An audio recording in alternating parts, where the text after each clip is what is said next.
welcome to the Chief Theater. How you guys doing tonight? All right. I'm Scott Parker. I'm Executive Director. I just got a couple of quick announcements, and then we're going to get this show on the road here. A couple of really cool events we have coming up tomorrow night right here at 7 o'clock. We have Sean Kelly playing solo acoustic. He's the lead man from The Samples. Big Colorado band back in the late 80s and early 90s. A lot of hits, sold over 1 million records. Great band, one of my favorites. So, and then a different type of comedy on August 14th. It's a group called We're Not Clowns. They're awesome. It's a magic and a juggling and a comedy audience participation show. I'm in it, so I'm partial to it. But that one is great for all ages. But before we begin, I'd just like to explain an old show business expression. They say a comic is a person who says funny things, but a comedian says things funny. Which makes me a juggler. That's my joke, Mike. That's all I got. I do want to bring up Mike DeNova, who this is a bittersweet event for him because he's been very involved with the Chief Theater and the Chief Players, and this is his last show before he moves on to browner pastures. I can say that because he's going to Buffalo, which is where I'm from. Gonna miss you, man. Well, I'll miss you guys. How's everybody doing tonight? Come on, I know you guys can do better than that. How's everybody doing? All right, great. My name's Michael DeNova. A little bit about myself is I'm celibate. I know a lot of you are like, really, in 2019? But it's a choice. Women choose not to sleep with me. You gotta have apps these days to meet people. It's terrible. I ended up deleting my Tinder account because I wanted to download Pokemon Go. I figured it would be more likely that I'd find a rare Pokemon than I'd find somebody who would sleep with me. Oh, come on, guys. That's a good joke. Somebody said no. All right. I hope nobody in here is overly offended, because this show, we're gonna tackle some issues. I always wonder about my generation, millennials, why the older generation hates them so much. And then I read about how it's animal abuse to gender identify your cat, and I go, oh, that's why. Some of it I understand. I do think people are overly sensitive. I'm still learning. Like, for example, did you know you're not supposed to say tranny anymore? Yeah, it sounds like everybody in this crowd knows that. But my whole thing is you have to look at it in context. And the context is I need a new tranny for my Subaru. All right. I'm glad I'm emceeing. All right, we're going to introduce our first comedian. Take it easy on her. We don't want you guys to rip her a new one. She just had a baby, and that did it for her. So everybody, Avery Cavender. That's for you.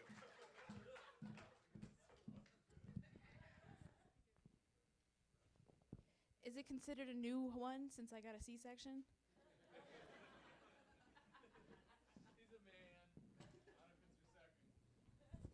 Shut up, Kyle.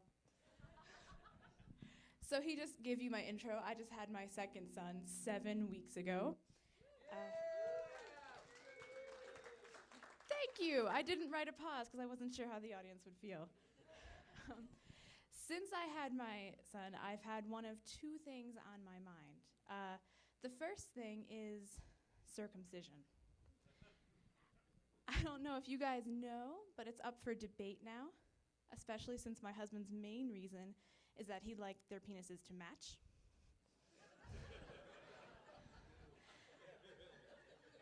I'm envisioning family portraits where they have matching sailor costumes and nothing on the bottom.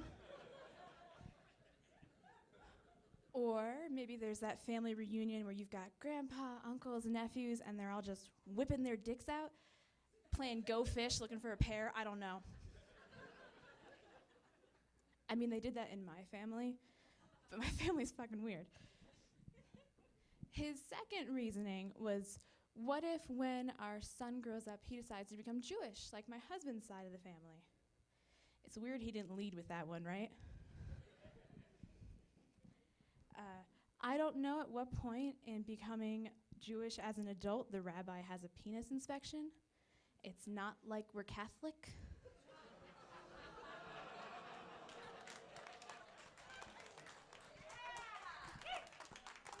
I knew that one would work.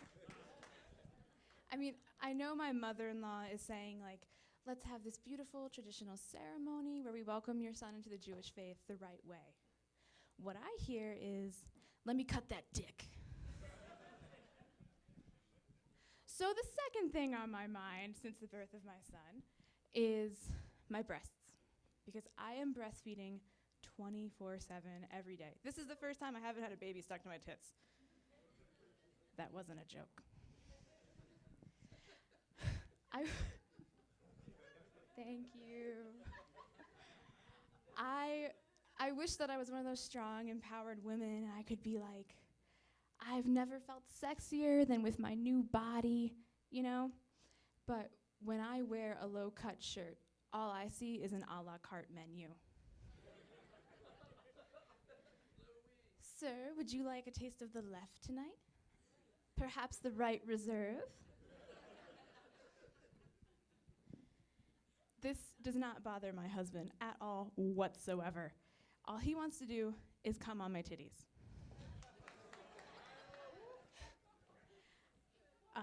No. He said, baby, we'll wash them. Let me give you a metaphor. You go over to your mom's house for this beautiful Sunday dinner, right? She's worked all day on it, you know, all your childhood memories, spaghetti and meatballs, roast beef, whatever. And the table is laid out, and you've got all your beautiful dishware, everything. You know, you sit down, you're ready to take that first bite, and your dad tells you he rubbed his balls all over the produce, and then he came on the plates. Don't worry, kids. I washed the plates. You'd burn that house down. All right, thank you. That's all I have. Good night. Let's hear it for Avery. Now, I forgot to do a special thank you. We do have security in the house tonight. This biker club up front here. In case anyone wants to rush the stage, please know that they're here. All right, I'd like to introduce our next comedian, Katelyn Smith. Let's hear it for Katelyn.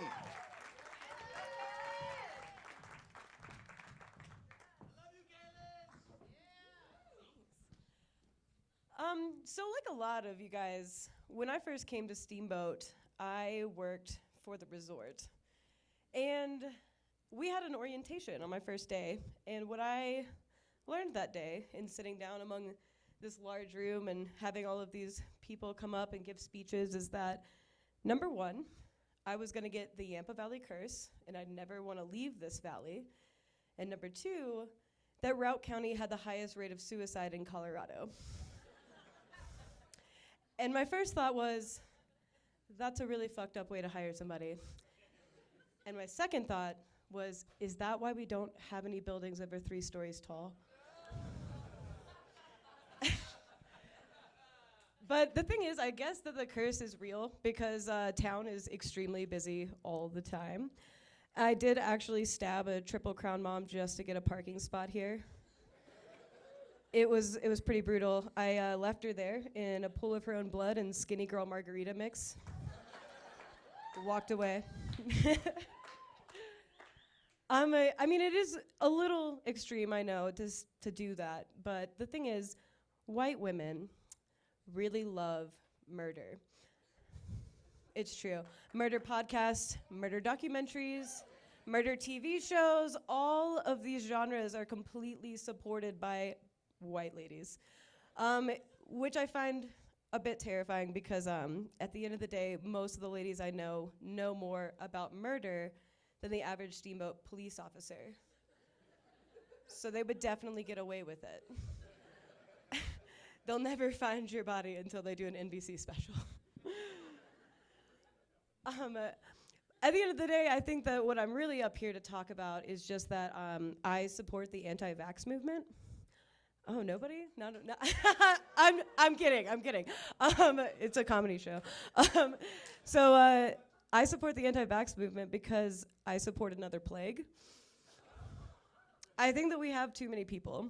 I can't even be antisocial, like alone at my home, because even the internet is too crowded, and that's very depressing for me, because someone taught Gen Xers and baby boomers how to use social media, and now it's just depressing to be online. I know I might not be able to afford health insurance, but at least I know the difference between a reality TV show and an election.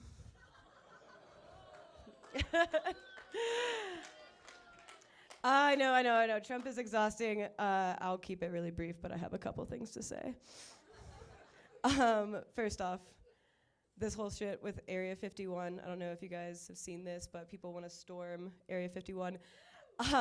Shit's a little bizarre to me because we have, real human detention centers now, but nobody gives a shit about that because it's the wrong kind of alien. All I'm saying is if you want to get that motivated, if you want to get that hype about something, maybe you storm something a little bit more worthwhile, like the White House. He can't grab all of our pussies. At the end of the day, though, I am proud to be a millennial, which is strange because we are kind of a self-hating generation, like hipsters. Everyone, it's very like popular to hate on millennials until you need to convert a PDF to a Word document. And then you're fucking indispensable.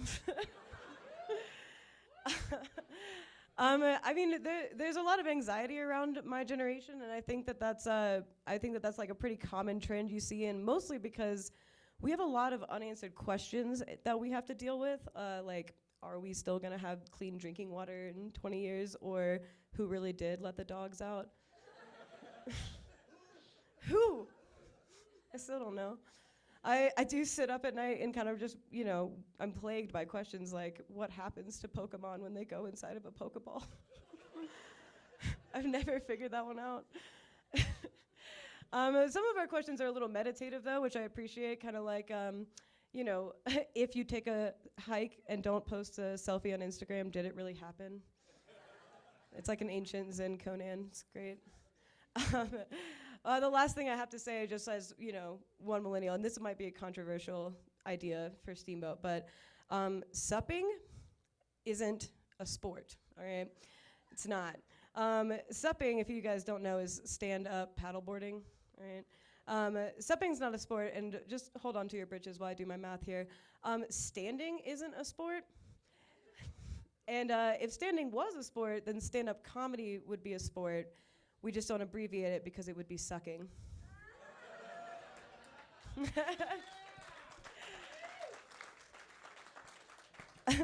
I might be great at sucking, but I'm not at winning any fucking medals for it. That's my bit. Good night, guys. In case you guys needed any other proof that stand-up comedy is not a sport, just Exhibit A. I got a strange request. We have a bunch of people in the back. Could you raise your hand if there's an empty seat next to you so we can get some people seated? Thanks for coming late, man. What's up? I feel like I'm at a TED Talk now.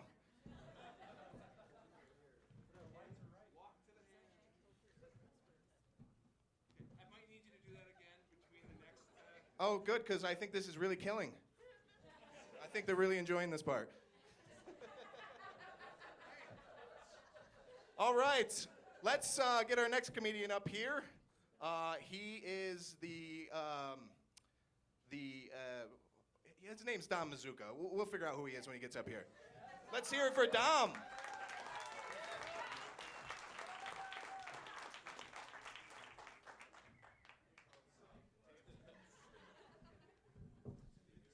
Yeah, right, that'd be helpful. Anyway, anyone here from Boston? God, I really can't see shit.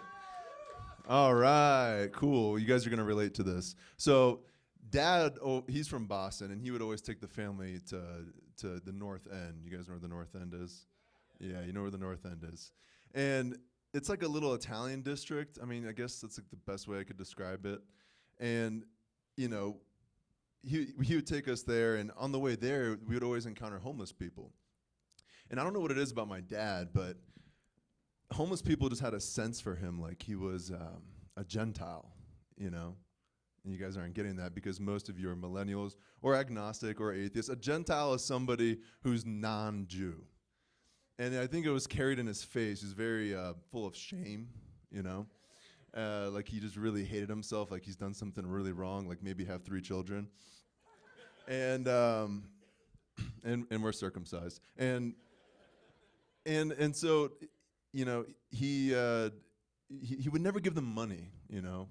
And I never could figure out why. And one day I asked him, I was like, why are you avoiding giving a handout to these people? They need it. And he once told me, you know, he said, son, I wish the mic stand was up here because then I'd go, son,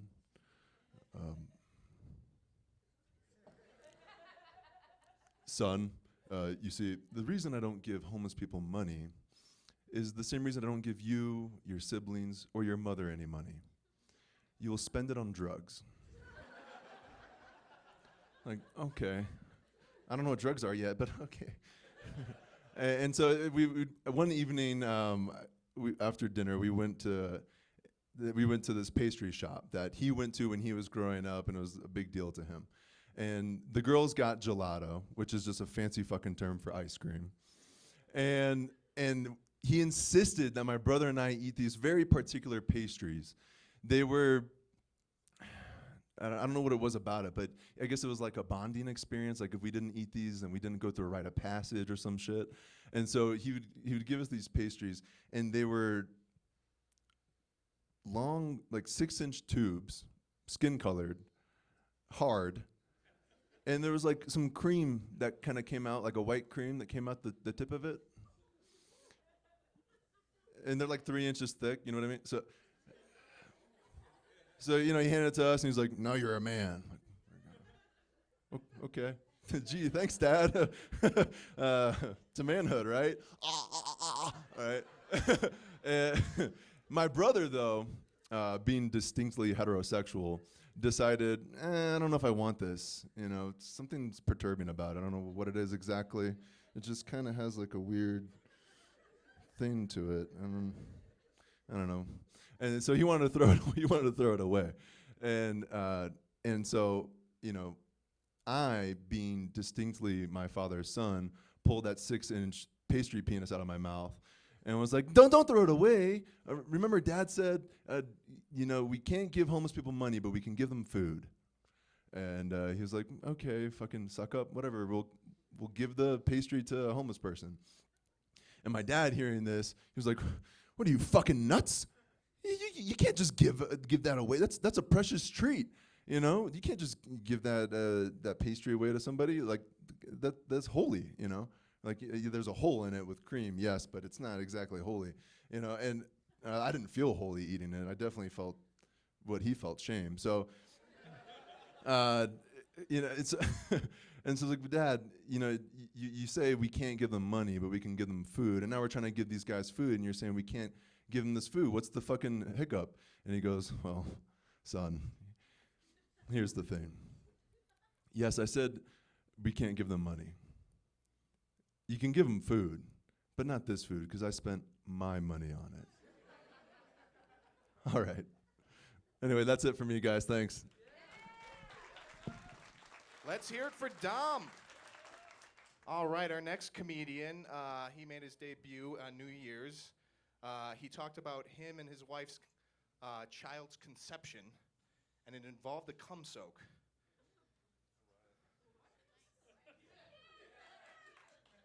Okay, guys, there's coffee at the bar if you guys want some. Anyway, he's a good friend of mine. Let's hear it for Spencer Garland.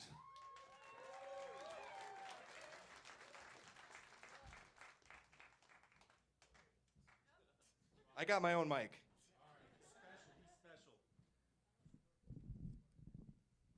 So tonight I promise there won't be a lot of cum soaking. So if you had your hopes up, I apologize. But, you know, I do want to say something about Mike. I mean, he's been a great friend. He's really been a big part of the Chief. And, you know, unfortunately, he's moving to Buffalo. And I asked him why.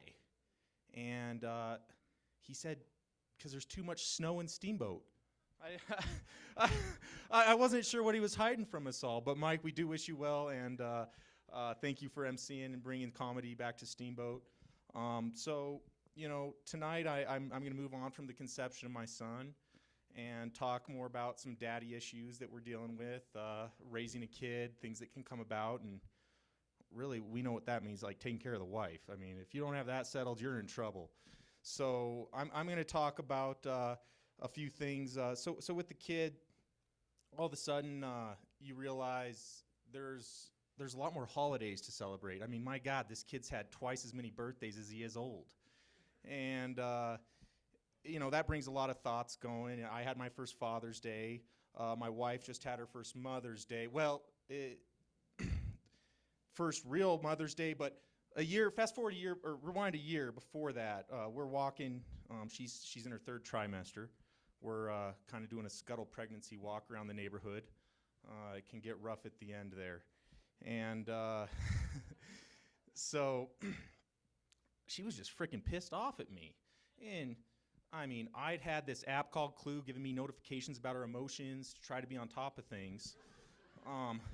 Dude, Clue did not notify me today, and so I was taken back. And finally, I think she just realized I was never going to get it. She said, "You know, it's Mother's Day." And I thought, well, what? And she's like, "I'm pregnant!" And I was like, okay. I understood real quick. We got home. I went right into the back field, and I'm like, God, thank God it's spring. I gathered a bunch of bluebells together, then went home, went upstairs to the internet, printed out a custom first Mother's Day card. I couldn't help but write minus in front of the first because she was technically pregnant. So, you know, I present her with these gifts, and the bluebells only got me blue balls for about a week. And, you know, to me, this was a win. You guys are probably like, what the hell's wrong with this guy? But to me, this was good. And I want to tell you more why this happened. So I truly believe gift giving is a nurtured trait. I was raised this way. I mean, my God, my mom toiled for 9 hours giving birth to a cone head wrapped around with freaking umbilical cord. My dad the next day gets her a gift to a gym. You know, 5th year anniversary for my mom, polka dot cover for the ironing board. 10th year, he got her a complete set of pots and pans. You know, I was learning from my best example, my father, you know, so what was wrong with me? I didn't know. I didn't know bluebells weren't going to work. So fast forward a bit, and fast forward a bit, and all right, yeah. So one thing I learned from my dad was to keep the bar low, right? And so last year, going for Christmas Eve, I'm out running around Steamboat shopping. I was keeping that fucking bar low. You gotta keep that low. I went around, gathered as much as I could, whatever's open, got some like nice smelling expensive lotion and some bath bombs. I figured that would cover me. I get back, and of course she chooses that as the Christmas Eve present. I was thinking I'd at least get lucky that night, open a present till tomorrow. But she opened it, I knew instantly I'd fucked up. And she looking at me, it's like, oh God. And she's like, read the fucking bottle. Well, I got my 5-month postpartum, 32-year-old wife, age-defying lotion. And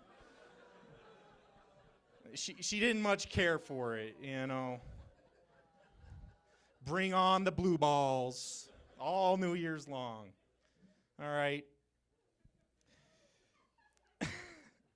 So, like I said, I was raised this way. One time I learned where I learned about the bar actually was, you know, the first time I fucked up a gift, I did it as a family with my brother and my dad. I mean, we completely forgot my mom's 41st birthday. I had never seen such a sorry-looking puppy in my life. what I learned was she had very low expectations for future gift giving. And I started thinking to myself, you know, if I'm going to be in relationships for a long haul, I need to be mitigating expectations up front or things will spiral out of control. It's like a high interest credit card. Before you know it, you're like 100 grand in debt because you didn't keep your level down on the gifts. So I learned about the bar from that experience, and kind of put it in the back of my mind. So go forward to the relationship with my wife. We're in a couple years, holding steady, and I decided for her 21st birthday, I was going to be really romantic. I did a lot of planning, lots of things, dropped her off at the bars, figured, okay, perfect, I get everything set up. Well, let's just say it was a vomit-filled epic failure and pretty much ruined my ability to give a gift again. I was like, I'm going with the bar from here on out. So I established a very routine set way of giving gifts. Anniversaries would be dinners out, but not too fancy. Valentine's Days, steady stream of sex toys that ideally had immediate after use. You know, for birthdays, I'd wring information out of our sister and fill that up in the Amazon shopping cart. So, you know, you got to keep that bar low. That's key to what I've learned about gift giving in my life. Well, all that was good and dandy until we had the son, and then we need to get childcare because we both work full time. So we have a Manny live in our house, Miguel. The Manny was fucking with my bar. This was not good. I had not seen this one coming. I come in one snowy March day, and there's a big bouquet of flowers with a card signed by Miguel and Kai's handprint on for proof. From Miguel and Kai, Happy International Women's Day.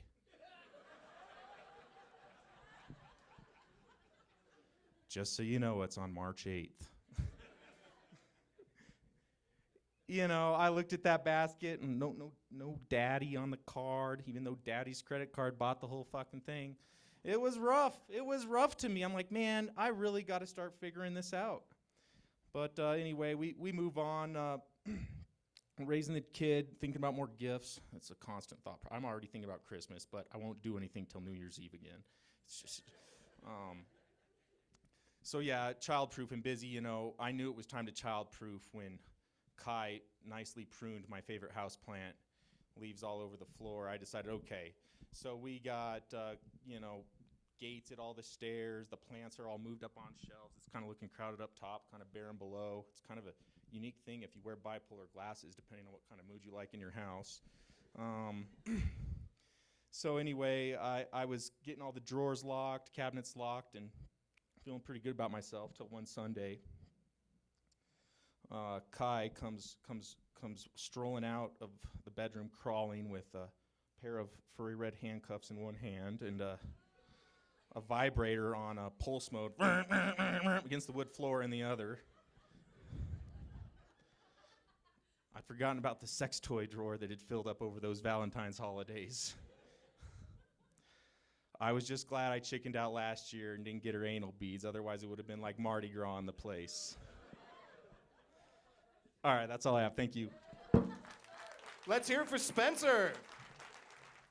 All right, our next comedian is Ismail Sanchez, a.k.a. Styles Manchez, a.k.a. The Boy Who Lived, a.k.a. Gorist Frump. Let's hear it for Miles.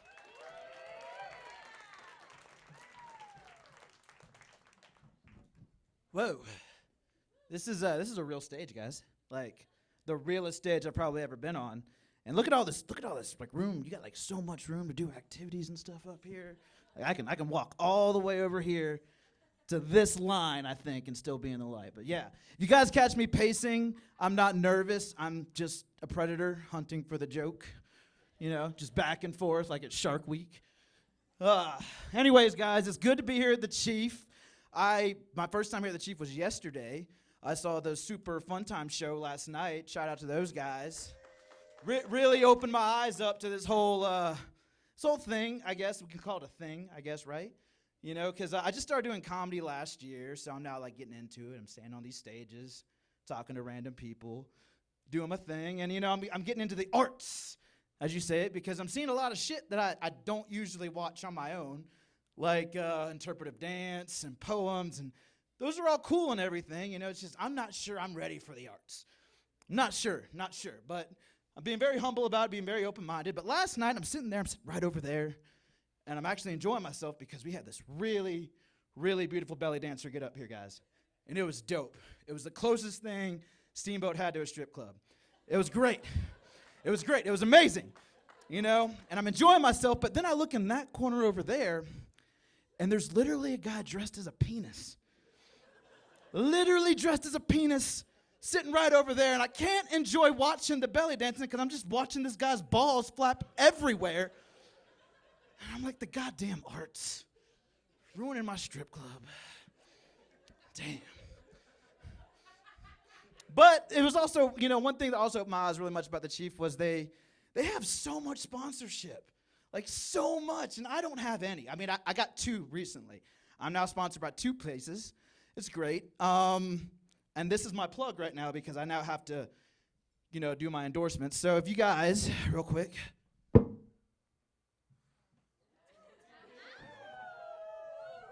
When I feel like doing really dumb things and making bad decisions, I go to OTP. Sean is a really cool guy over there, and it's just a really good place to go sometimes. Yeah, I love OTP. OTP's great. Oh, man. That joke just made me really, really thirsty. Like, I'm pretty parched. And when I'm pretty parched... I think you need a butcher knife amputator IPA.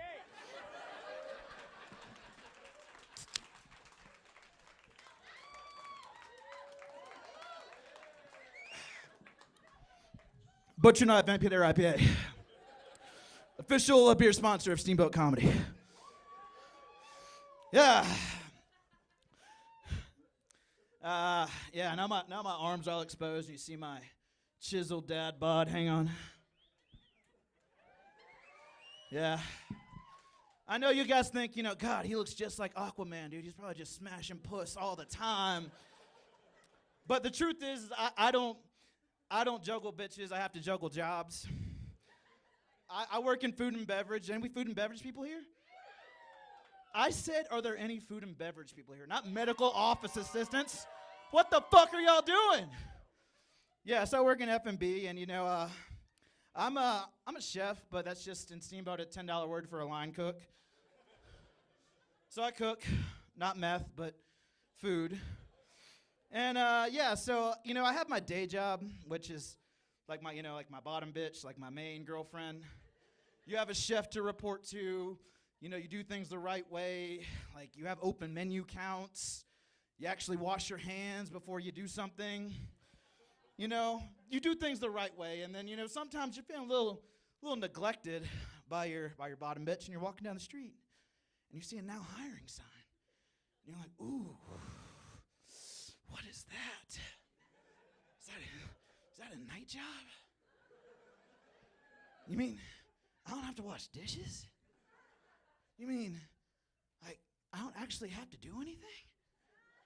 And, your night job's pretty cool because, they just kind of, let you do whatever you want. They let you drink on the job, which is, the equivalent of butt stuff. So, you get to do butt stuff and whatnot. But then your day job, starts wondering, hey, why are you smelling like other ingredients? And you're like, oh, don't worry, man. I'm just cooking at home. No worries. Don't worry about that. Don't you worry. But then, then your night job is hey, man, how come you don't bring your mom to eat here? And I'm like, you let me do butt stuff. Why would I bring my mother here? You knew what this was when it started. Why are you being this way? It never usually works out. Never usually works out. But being a food and beverage person, I work with a lot of people. I work with a lot of females. And I'll be honest, I love my female coworkers for the most part. The ones that aren't terrible. But I have this thing now where I name all my chef knives after servers I've worked with. The rule for me, though, is I have to work with the server with the name twice. Prime example, I've worked with a lot of Katie's. And Katie's name is my paring knife. They're usually kind of smaller. You never want a Katie knife in your back, honestly, for sure. And Katie's are good for real small, tiny jobs, man. They're great. My bread knife is named Cat, because cats are, for whatever reason, cats are always young, like 21-ish, 22-ish. I don't know why. It's short for Katelyn, Catherine, Caterpillar, whatever stupid name your mom named you. And they usually say stupid things like yeet and fam and lit. And they're kind of basic white bread, so I use my bread knife to cut said white bread. My slicing knife I named Rachel, because let's be honest, my slicing knife's really only good for like two things, like cutting large slabs of meat and cakes, but Rachel's are pretty much the same thing. They're only good about two things. But here's the thing with Rachel's. My knife named Rachel is spelled Rachael, because those Rachels you can trust. Stay the fuck away from EAL, guys. Rachels are not chill. Not chill at all. I'm indifferent to the EL. Rachel with EL, you're just kind of there. I don't know. Your parents forgot to give you an extra letter. I don't know. I named my traditional chef knife Jessica because you can always rely on Jessica, guys. Let's be honest. Jessicas are always there for you, make you lunch when you want. You know, Jessicas are always solid, you know. My favorite knife is probably my Santoku blade. It got me a job at a sushi restaurant, which was great because I didn't want to make hamburgers anymore. But Tosh is the name of my Santoku blade, and it's probably the nicest blade I have. It's the sharpest. It looks the nicest. It's always nice to me. I realize now I'm not talking about the knife anymore. And my last one I have is a meat cleaver, but it's more of a yeet cleaver because I just have fun with it. And that one's named Megan because mostly the J1s are too afraid to fuck with that, and that's basically how Megans are too. And it really doesn't have a point, kind of like this joke. And I'm going to end it on that one, guys. Thank you so much for having us. You guys have been great. Let's hear it for Miles. All right. Miles, I'm glad that you enjoyed my belly dancing performance last night. Our next comedian is Mack Maschmeier. I hope I said that last name right. Let's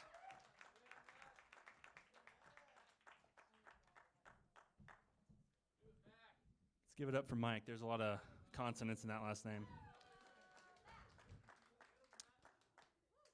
In bull riding, I wonder if the bull thinks it's just a really unfair wrestling match.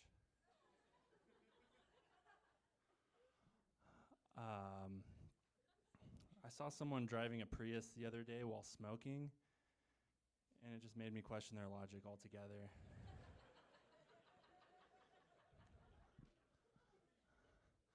I sneezed while brushing my teeth the other day. That's it. It was a disaster. It was terrible. I feel like possums might just be rats that never moved out of their parents' basement. So I just turned 32, just had my birthday.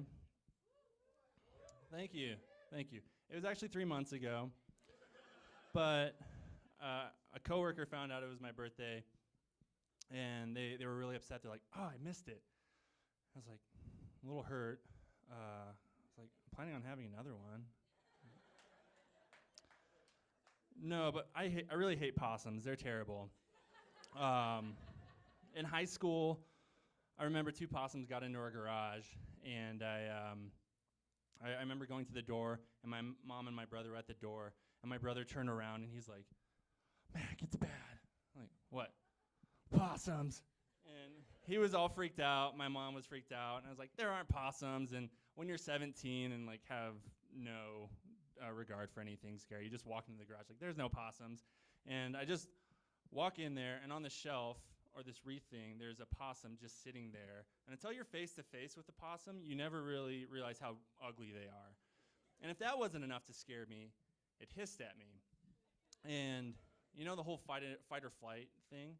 So that kicked in, and it was all fight. I was like, oh, hell no. So I ran back to my bedroom, got my hockey stick. As I walked through the door, I hit the garage door opener, and I said, "It's go time." Went up to the possum, hit it out of the wreath. Bam. Little wrist shot. I played hockey. Over here. And then the door, as the garage door is opening, I wind up for the slap shot. Bam! And the best part about this was that I thought they were just going to kind of like, I didn't know what was going to happen. I was seeing red. I lost it.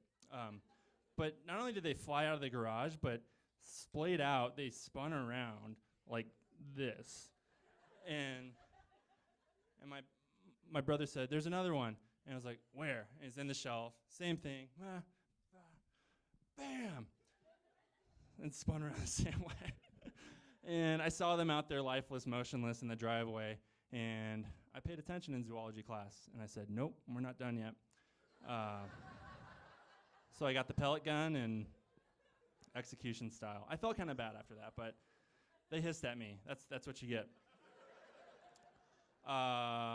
So I grew up in Nebraska. That's where that happened. I moved to Colorado like 9 years ago. When I first moved out here, I worked at this camp, and the head chef, he was what they call an amateur bull rider. And the other guys I was working with, they all collectively decided, hey, we're all going to go ride bulls. Because this guy knew some guy with a ranch that if you paid him $15, you could ride a bull. And I wasn't there for this team decision, but they decided we're doing this. And so the weekend was coming, the weekend came, they're like, "Hey, Mac, we're going." And I laughed. I'm like, "Yeah, we're going to go ride bulls. I'll put on my bull riding outfit." We got in the truck. We drove to a ranch with bulls on it. And I still had the same sort of, well, we're riding bulls. And then waivers were put in front of us. And I think one of the lines said, "If you die while riding a bull, I am not responsible," the guy that owned the ranch. And I thought, maybe this might be real, but we're not actually going to do this. But I made a quick call. I called my parents. "Hey, I'm still on your insurance, right?" "No, everything's fine. I was just curious." "No, I got to go. I'm sorry. I'll call you right back." Just got that out of the way. I was second in the lineup. My buddy Will, he went first. He rode for like 6 seconds. He didn't die. And it actually looked pretty graceful. I was impressed. And then I put on the helmet. I put on the pads. I walked up the stairs. And I thought, okay, I guess this is happening. Nothing is more terrifying than getting on an animal with horns like this, having never done this before. And they had the rope on it. They tied my hand to the bull. And I was like, this is real. This is really happening. And the guy, I forgot I had to hand the guy a 20 as I was getting on. He was very adamant about that. And I said, "I guess I'll get change if I live." I'm strapped to a bull. His name was Marbles, 1,600 pounds. And the guy says, "Are you ready?" And I felt like, in no like logical way could I say, "Yes, I'm ready." And I feel like it'd be a betrayal of everyday truth. So I just said, "Sure," with that sort of enthusiasm. And all the other guys said that when this happened, they felt like it was in slow motion and that they were one with the animal and like it was an out-of-body experience. For me, it felt like I rode a bull in real time and I just was shook violently for 2 whole seconds. 2, count them. So it went a little something like this. Sure. But Marbles is going up, Marbles is going down. Marble goes up, goes down. Marble goes up, I lose my grip.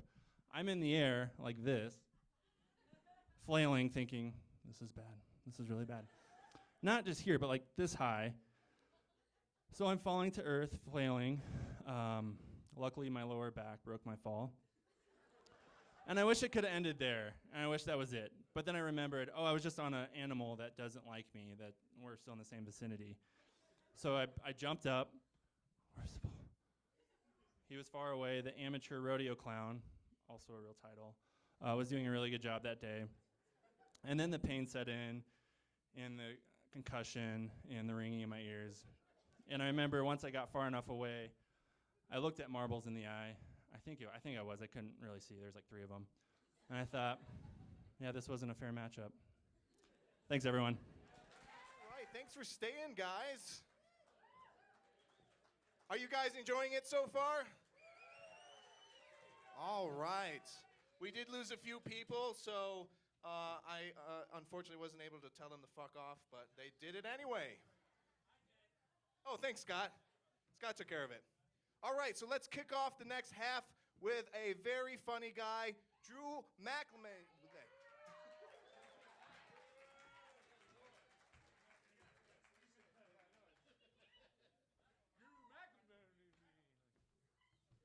All right. Pinch and release. All right, hey everybody, how you doing? You guys get a nice set break? Everybody pee? Everybody's good? All right, let's do this thing up right. Woo! Hey, let's give a round of applause to everybody who went first, right? That's a hard job. It's hard to get the crowd warmed up. They did a great job. Very funny guys and gals. Man, you know what? Yesterday I opened up the newspaper, the local newspaper, and a girl dosed some guy with LSD, right? Wasn't any fucking good shit ever happened to me? I mean, anybody wants to accidentally put some white powder in front of my nose after the show, hey, I'm not calling the cops. You're not going to be in the paper or anything. Oh, man. Anybody from Texas? Any applause, Texas? Any Texans? I was walking down the street the other day. Saw this family. The kid had a shirt on. It said, "Keep Austin weird." I was like, "You guys must be from Texas." They said, "How'd you know?" I said, "Because of his shirt." They said, "Oh, because it's a Texas shirt." I said, "No, because only Texans thinks Austin's weird. Everybody else thinks Austin's normal, and the rest of Texas is fucking weird."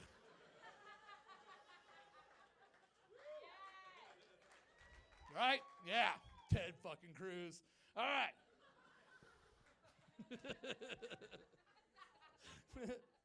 Yeah, I was walking down that same street, and I saw this lady with a little dog. She said something in Spanish to that little dog. The little dog sat down. She said something in Spanish, and that little dog rolled over. I was like, that's fucking amazing. I'm now dumber than a fucking dog. Unbelievable. Now, don't get me wrong. I'm like every other pasty white American. I can go down to Mexico and order a beer in Spanish. But if I want to make that bartender roll over and sit, I'm fucked.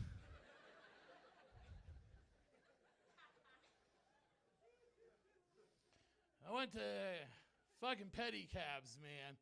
I hate when you fucking see somebody in their face when they realize how much they hate their fucking job. Right? That's the worst. Like when my wife and I walked up on a pedicab. Yeah, so obviously you guys don't know what a pedicab is.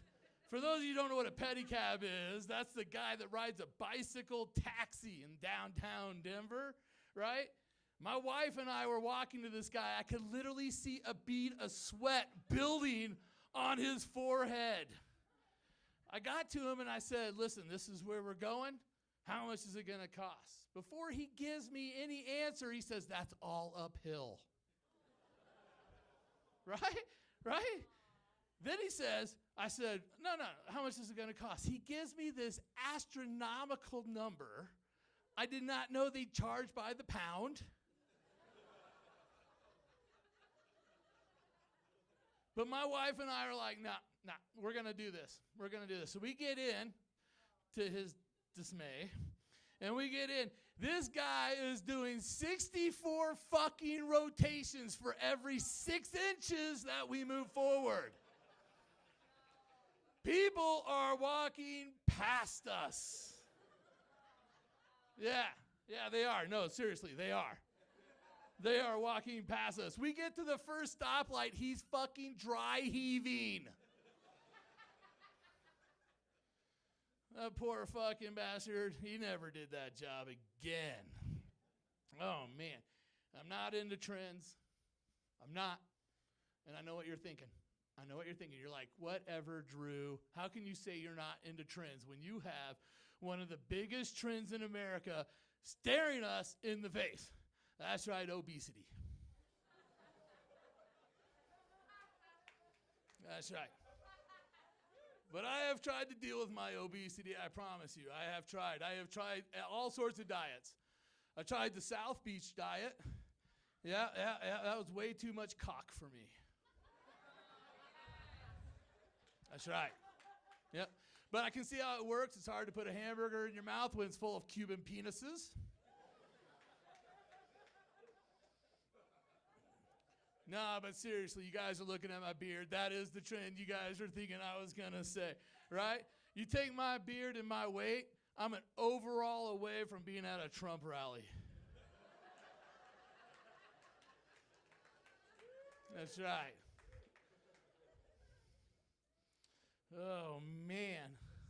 Sorry, I'm blind. But no, my beard is not a trend. It's totally political, 100% political. I smuggled 5 immigrants across the border in it last week. I did, yeah. I don't know if you guys heard about it. It's kind of a sad story, but a couple weeks ago, there's a small little Guatemalan boy, got separated from his parents. Nobody knew what happened to him. Monday, I sneezed and the little fucker fell out. Right there. Fucking looked at me and ran off. Not even a fucking gracias or nothing. Hey, what about a fucking peso for all the trouble, motherfucker? Jesus Christ, dude, you think it's easy swimming a river that's this deep? It's hard. Fucking hard as shit. Oh, my gosh. Oh, anyways, guys, it's been great. Love you. Have a good night. Thank you very much. Let's hear it for Drew. All right, our next comedian has something in common with my grandmother. My grandmother is Catholic, and our next comedian believes in astrology, so they both believe in nonsense. Let's hear it for Kendra Ruth.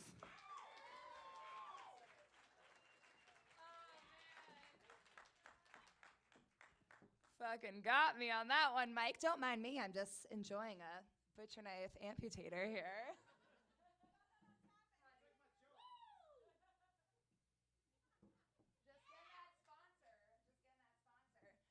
What up, Steamboat? How we all do? Oh, the fucking clip. God damn it, we practiced this.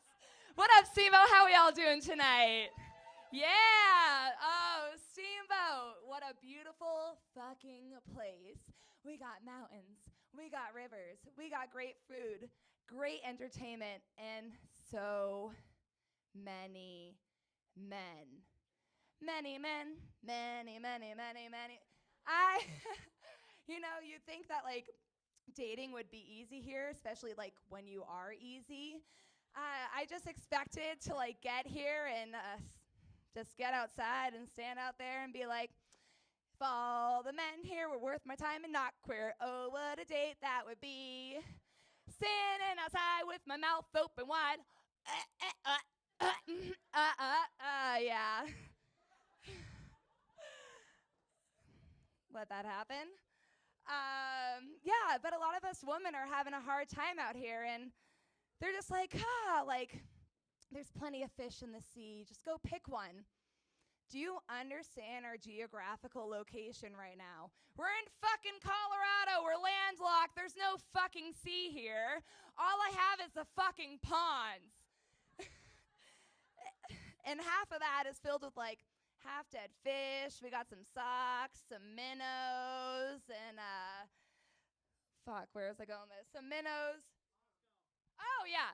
Some minnows and, like, the pond scum that just gets on you and you, like, can't get it off no matter how hard you fucking try.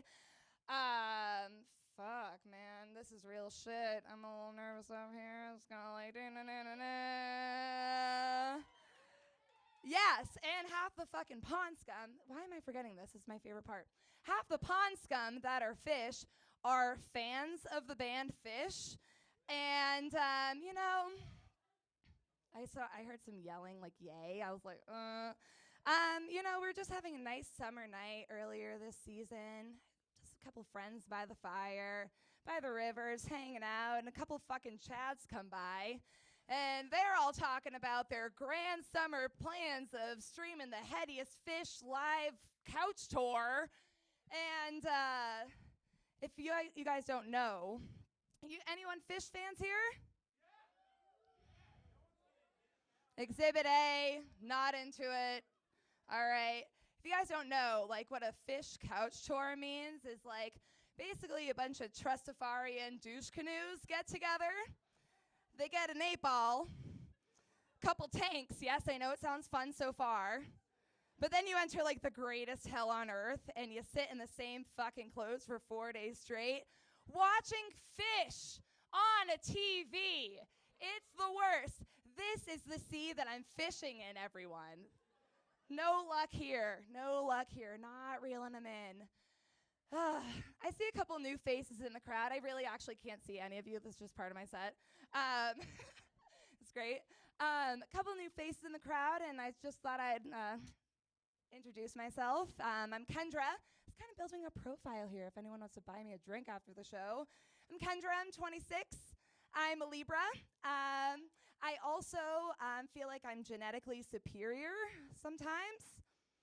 Not because I'm white, you fucking weirdos. It's because I don't have a gag reflex.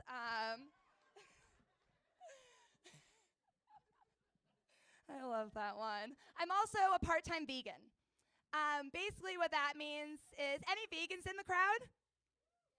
Okay, we know one person who's not cool, two persons who's not cool. Basically that means I'm just trying to, like, withdraw off of, like, my cheese addiction. So the reason I haven't gone full vegan is I just have a question for vegans out there. Do vegans swallow? Because, okay, we got one. Because, like, in my mind, I'm like, you can't have honey. You can't have cum. And, you know, I grew up with 3 rules in my house. No smoking cigarettes. No Ouija boards. And spitters are fucking quitters, and I'll be damned if I spend my life intentionally disappointing my mother. It's not going to happen. It's not going to happen. Anyone have any bad hookup stories out there? Oh, yeah, I see your eyes. The pain is still there. Mine's pretty fucking bad, but it's a great way to guarantee a one-night stand. I'm going to mix up a little recipe here for you. First thing, get drunk.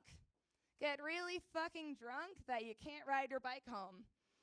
2, get too drunk to hook up. And then, scale of 1 to 10. How would you guys feel if you woke up in the morning and the girl who put her bike in the back of your car comes in after leaving and, you know, and she just lets you know that she just completely smashed your entire back windshield in. Shattered everywhere. Shattered everywhere. Not quite the smash he was intending. And so, you know, I'm out there. Glasses everywhere, all over the fucking floor. I'm trying not to puke over this dude's car. Bikes out, glasses everywhere. And all I can think of is, does my bike insurance cover this? Fuck, probably fucking not. And in my mind, I'm like, shit, bike insurance not working. The only thing I really have left to do is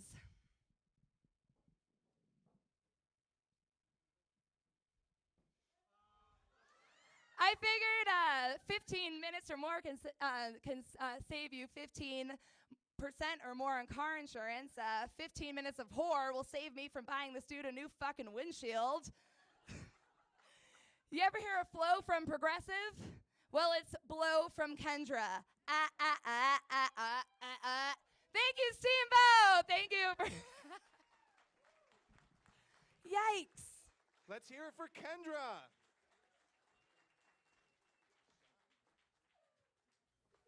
Kendra, you can borrow my car anytime.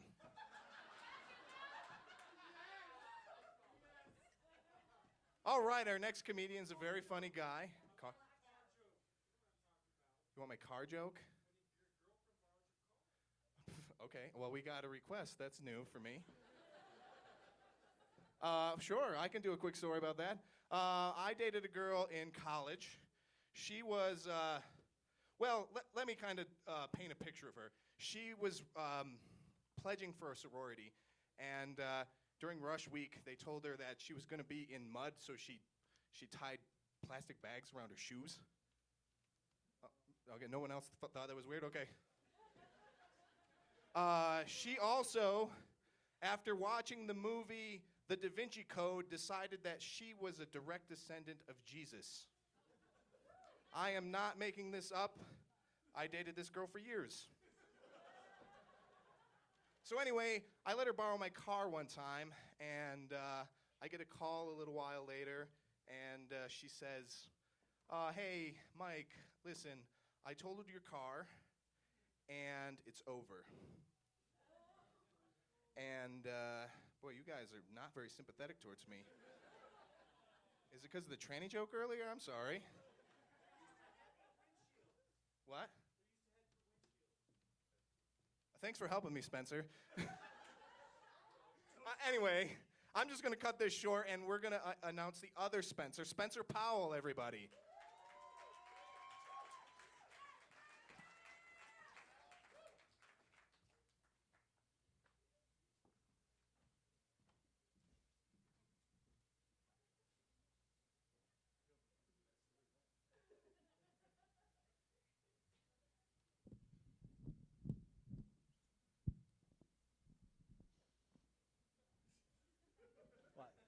What? All right. Do y'all believe in fate? Don't. All right? It's nonsense. It's nonsense. And I'll prove it to you by telling you the story of Leopold Boyka. All right? So, June 28th, 1914, Sarajevo, Bosnia. My man Leopold is serving as the chauffeur for Franz Ferdinand, not the band, but the Archduke of the Austro-Hungarian Empire, right? And he makes a wrong turn and ends up stopping the car right in front of the man who would assassinate the Archduke and set into course World War I. Like, damn. Like, I miss turns all the time. We all do. Like, could you imagine if it's like, oh, wait, this isn't 6th Street? Oh, World War I. And it's all your fault. Mustard gas. Is it a war crime? It's about to be. Well, no, it's not fair, you know, because things should never escalate that fast, I don't think. You know, how was he supposed to know? Like, from the moment he was born, his fate was to bear the burden of World War I on his shoulders, you know? And, you know, after the incident, they made him write letters of apology, including to the Archduke's children and to the Emperor of Austria-Hungary. And I wonder if writing these letters, he addressed both the death of a family member and causing World War I. Like, he's like, I'm sorry about the death of your father. He was a great man, a respected leader, and a dear friend. And also, I'm really sorry about World War I. That was a bummer. I'm sorry. That was my bad. That was my bad. You know, and I wonder if just to save time, he just copy and pasted all the parts about World War I and just tailored the first parts to whomever he was writing. You know, he was like, "Dearest Emperor, my apologies for the death of your nephew, the heir to your throne, and a great statesman.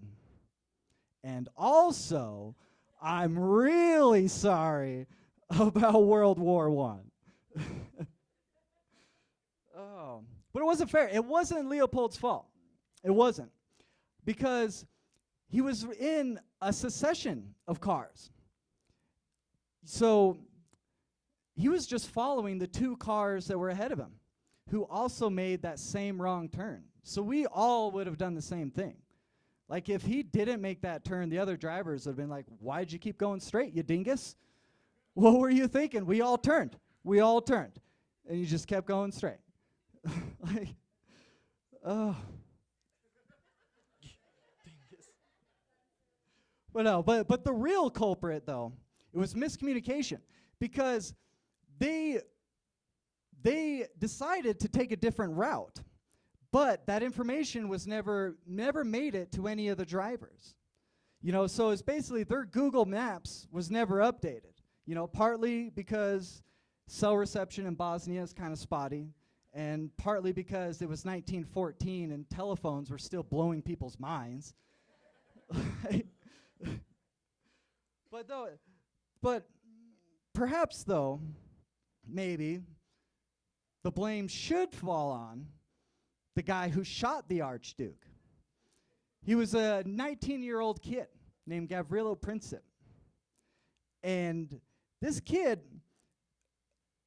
he and his friends had already tried killing the Archduke earlier that day. But the Bosnian Eli Manning threw a grenade at the Archduke's car, and it floundered, fell incomplete, and then Leopold, who actually is a good driver, swerved out of the way easily. So imagine this 19-year-old kid, he's standing out front of a sandwich shop. He had just eaten a sandwich, and he's thinking, damn, that was our chance. That was it. And he sees the Archduke pull up. He's like, no way. No way. Like, this is it. The stars have aligned. This is destiny. This is about to go down. This is my fate. So he walks up and he shoots the Archduke and his wife.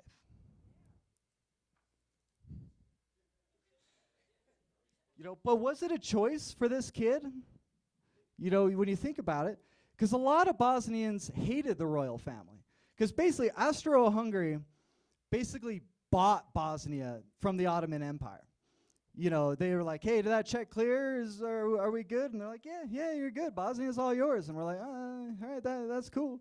And meanwhile, the people living there are like, wait, what just happened? What?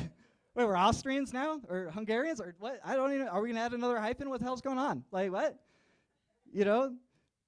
And June 28th was a special day for Serbians.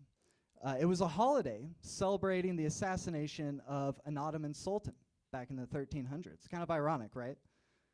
So basically, the Archduke's decision to go there was like if the King of England bought the United States off of France and then drove his Rolls Royce through Dallas, Texas on the 4th of July. It's basically what was happening. So maybe a little more mindfulness could have prevented World War I. Maybe. But you want to know what really set everything in motion? You want to know why the Archduke was in Sarajevo in the first place? It was love. It was love that brought him to Sarajevo.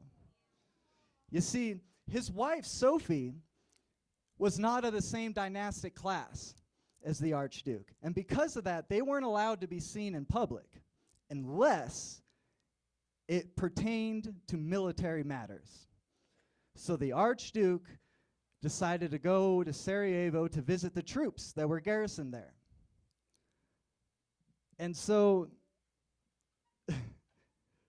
looking back, it's a pretty stupid idea. It's a pretty stupid idea. He just wanted to ride around in a convertible with the woman he loved. That's all he wanted. And started World War I. But that's love. That's what love does. Love makes us do really dumb shit, like really stupid, irrational shit. And it's the only thing that would make us willing to go through grenades and gunfire, just to ride around in a car with a cool chick.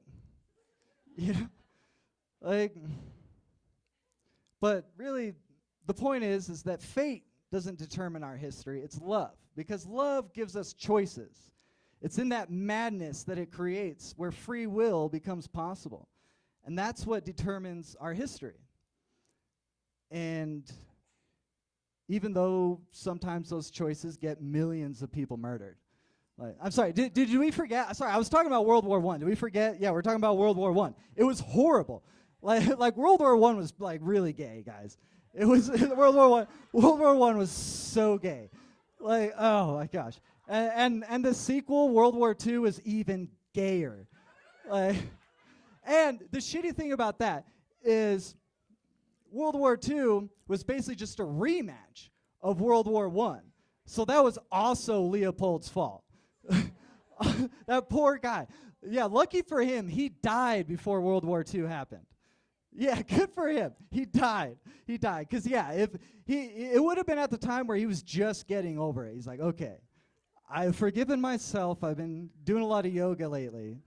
And I think I'm at peace with my role in creating the greatest calamity the world has ever seen. I think I'm good. And then World War II starts, and he's like, no. I can't handle this. No. All right, you guys. Thank you so much. Let's hear it for Spencer. I haven't learned that much at a comedy show since the last time when Kendra did that bit about giving a man fellatio. Ooh, I learned a lot that day, too. All right, let's hear it for our final comedian, Kyle Ruff.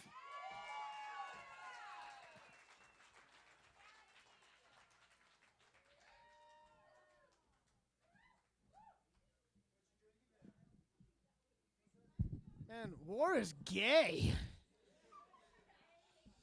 So is love, apparently.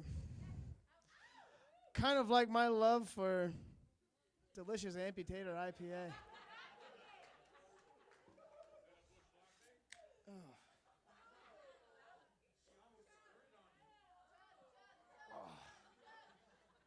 Oh, it tastes so good. I hope they pass for this. I love Amputator so much. I love Amputator like Quentin Tarantino likes genital mutilation. And that is quite a bit. I just went and saw his new movie, Once Upon a Time in Hollywood, yesterday. And it's great, but I was in such suspense the whole time. I'm sitting there like, it's been 2.5 hours and no one's lost their dick yet? Oh, wait. Oh, there it is. There it is. Snuck it in at the end, Q. Yeah, spoiler alert. You knew it was going to happen. Someone's going to lose a dick. Speaking of love and dicks, the dating game sure is weird these days, huh? Everybody does, like, it's all online. Nobody meets each other at bars anymore, right? Which is strange because you get these apps and all you get is a picture, but then people have these, like, lofty expectations for this random person in a picture. Like, I got a screenshot a buddy sent me. He's like, look at this chick on Tinder. I look at it, and she goes, I only date guys in the 666 Club. Do you know what that is? It's not only dating the spawn of Satan. It's actually, the 666 Club is 6 feet tall, 6-figure income, 6-inch penis. Which, only in Steamboat are you going to get a request like that from a girl who herself is a 6 at best. Sorry, Rebecca. Unreal. Yeah, I'm glad I'm out of it because I can maybe get you the 555 Club on a good day. I mean, I'm close to 6 figures in pesos. But I'm not really one for dating advice. Obviously, I don't do it anymore. But there's one piece of advice I'll give you. Okay, I saw a grown-ass man the other day with a hickey on his neck. After a certain age, don't do that shit.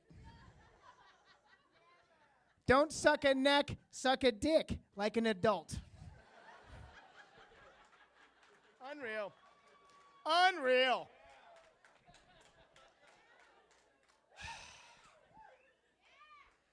So I've been living in Steamboat for a while now. I've done 5 winters here. This is my first summer, though. And seeing the summer crowd, you really start to get a feel for what the people, what the community is like here. And I've noticed a few things. One, Steamboat's kind of like Never Never Land because you never have to grow up. I mean, have you ever seen a town with more like 40 and 50-year-old bachelors in it than Steamboat? Like, I was talking to a buddy from work, and he's like, I'm thinking one of these days, man, I'm going to settle down, find a nice girl, maybe I'll go back to school and quit being a lifty. And it's like, that's great, Tom, but you're 47 years old. I think someday was several days ago. Other thing I noticed about Steamboat is everybody in this town has a dog.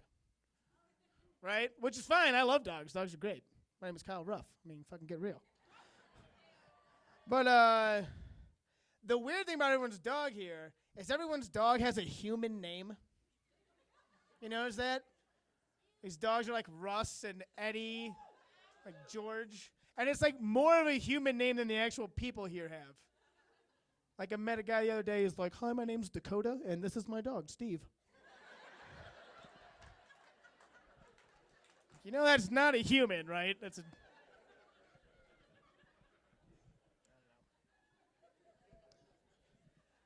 Another thing I noticed about Steamboat, which is another good thing, there's basically no crime in Steamboat.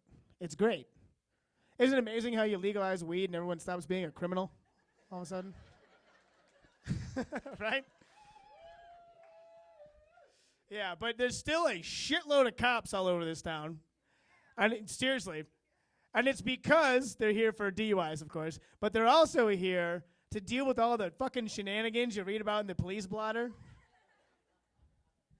It's one I read the other day. It was like police were reported to a scene of a man reporting that moose were chasing him on the corner of Morgan and Whistler. The moose left and the man went home. Like, thank you for your service, sir. And it's ironic, too, because the biggest criminal in town is that giant fucking black bear running around downtown eating everyone's garbage. Have you seen that thing? He's huge. Scares the shit out of me. I just saw him last night running downtown. And it really sucks because, that bear is one of the few black people in this town. Way to reinforce the stereotype, guy. God damn. Not doing anybody a favor. It's funny, actually, I told that joke at a Steamboat Comedy open mic, which happens at the Barley every other Tuesday. Come check it out. And literally the next day, Spencer, who came here before me, posted on my wall that night a bear got shot downtown. And my first reaction was, good, fuck that bear. Even though it's clearly not the same bear, because I just saw that big fucker last night. But then I did start to feel bad. I was like, man, was I partially responsible that, I put that out there and then this poor animal lost its life? And I know the police have a hard job and you got to make a judgment call, but I can't help but wonder, would they have pulled the trigger if it was a polar bear?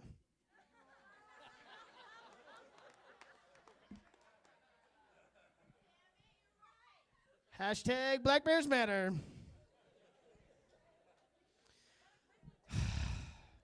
Speaking of crime, not necessarily a Steamboat thing, but a Colorado thing. Isn't it great that other states are starting to legalize weed too, right? Yeah. I mean, not for them, fuck them. I mean, for us, it's good. Because I'm tired of the stigma of being like the only stoners in America. It's bullshit. I don't know if this ever happened to you or something like this. This is a true story. I was coming back through customs in Ireland. And I'm waiting in line. I get to the front of the line, and the guy in the booth at first, he's all friendly. He's like, oh, top of the morning to you, whatever Irish people say. And I was like, how you doing, sir? And he's like, oh, how was your time in Ireland? And I was like, oh, it was so great. We were traveling around. Now we're heading back home. And he goes, oh, where are you heading home to? And I said, Colorado. And he went,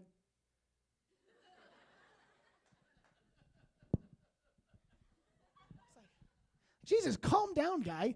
Like, not every single person in Colorado is smuggling drugs at all points in time. And not only that, why the hell am I smuggling drugs out of Ireland into Colorado when I can just go home and buy them? That Shamrock Kush, man, it's just too good.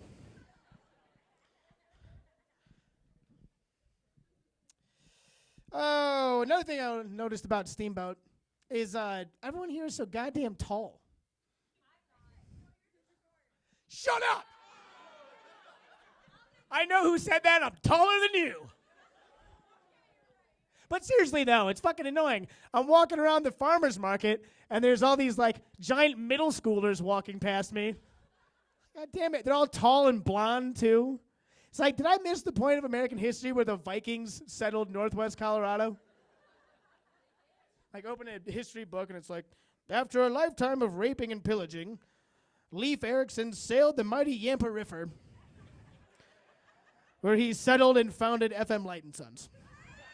But the FM stands for former murderer. That's a fun fact. Oh, one last thing. So, one last thing I noticed about Steamboat. As you all know, this town is blowing up. It's always just packed to the gills downtown, right? You can never find parking, anything like that. But you still see all these businesses going out of business, like on the main stretch where all these people are. And I can't understand how you can go out of business in such a thriving market, right? So I was talking to a buddy of mine who's from here, grew up here. And I was like, what's the deal with that? I'm sure you must have some insight. And he's like, yeah, man, it's a sad thing to see. You know, there's it happens all the time. Like some young people, they venture out and they start a business. And it starts going to their head. They get all this money. And next thing you know, they're just blowing all their money on Pepsi. Cocaine, that's what it was. Cocaine, the real Coke classic. All right, that's all I got, guys. Thank you very much. Appreciate it. I do want, real quick, though, we appreciate you coming out. So Steamboat Comedy, we're trying to keep this thing going. Please follow us on the social medias, on the Facebook, Instagram. It's all at Steamboat Comedy. We also got a podcast coming out with some of these fine people over here, which is great. It's on iTunes as of yesterday and Spotify. Should be all over the web, so check it out. And keep supporting us. Come out to our next gig. You see us at the Barley, not this Tuesday, but a week from that. So thank you very much. Much appreciated, guys. Let's hear it for Kyle.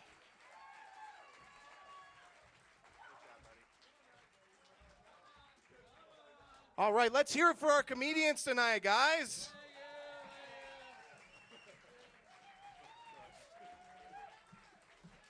Love you. All right, we're going to start the comedian auction here in a second. I'm just kidding. Thank you guys so much for coming. You guys been a great crowd. It's starting to get out of hand now, so you guys have a great night.